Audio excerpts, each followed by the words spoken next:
What's up, family? Welcome to Ask to My Odds, where we challenge you to stop playing and start pushing. I mean, that right there is real. It's just me. It's just in me. You stank. Blow your breath in my face. Let's see if you go 3 for 3.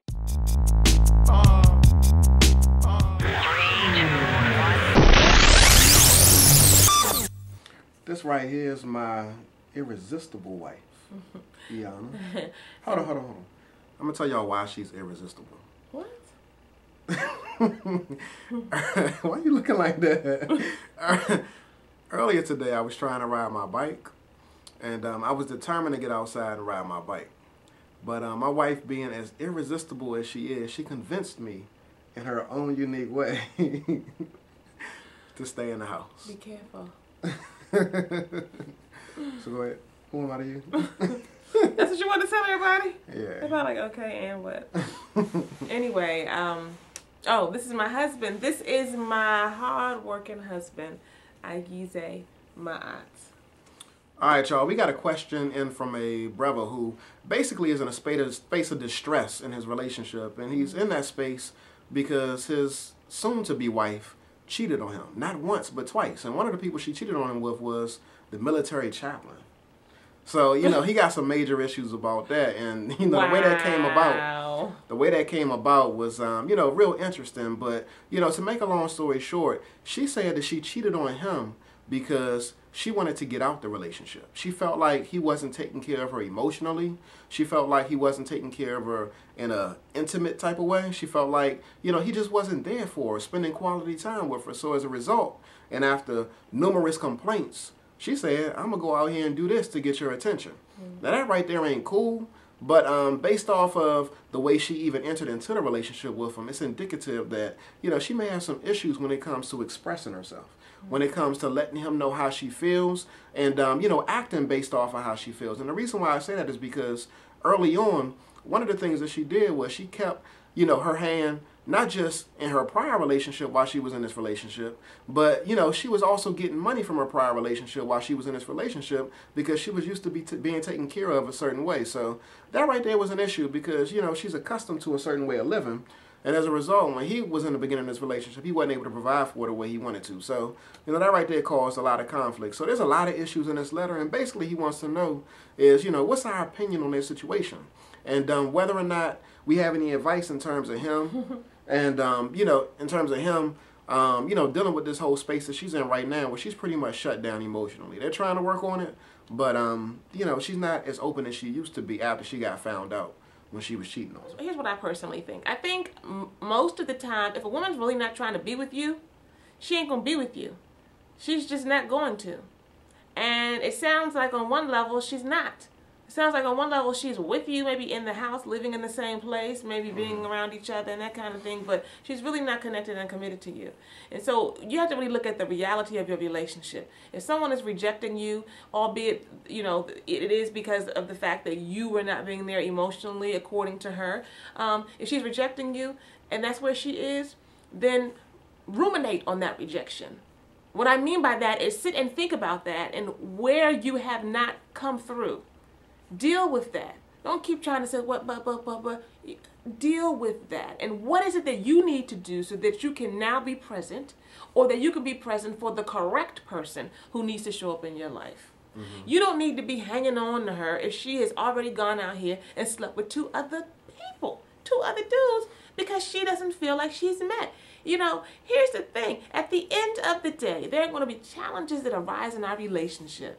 And if we rolled out, stepped out, did our thing, opened up our legs every time we get frustrated, every time we get challenged, every time we feel very overwhelmed by the failures in our current relationship, there would be all kind of madness going on. Oh, but wait a minute.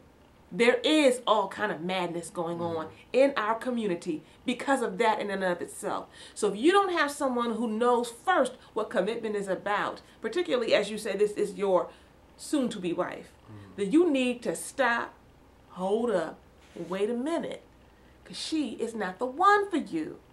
And you, very likely, may not be the one for her. Sounds like there's a lot of self-work that needs to happen on both parts. Yeah, and also, too, one thing that I want to say is that, you know, don't let your time spent become your time spent.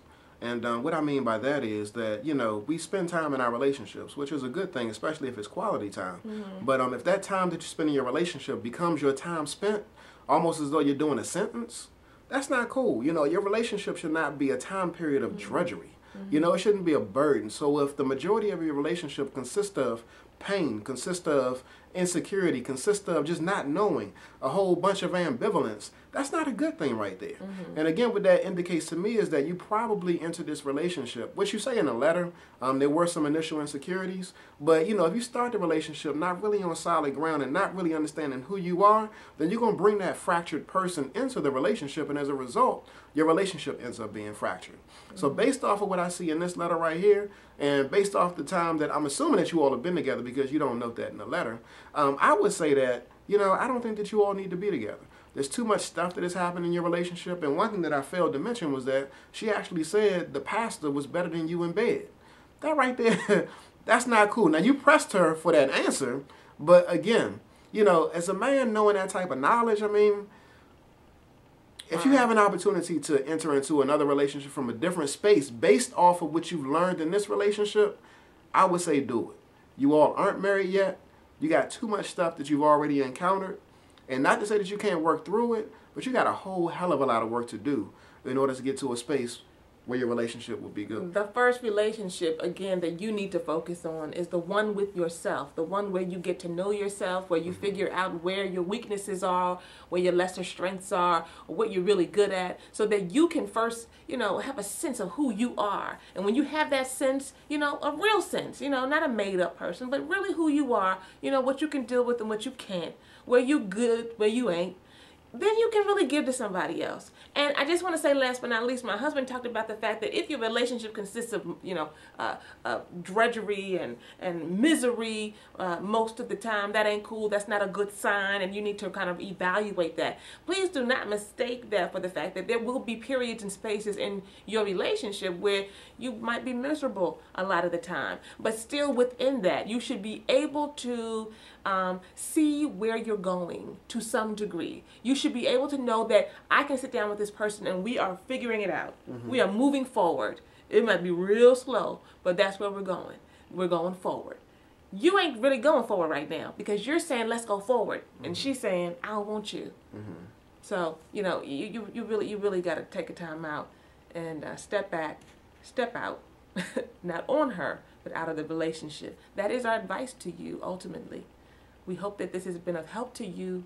We hope that you will take the time, make the time to stop playing and start pushing.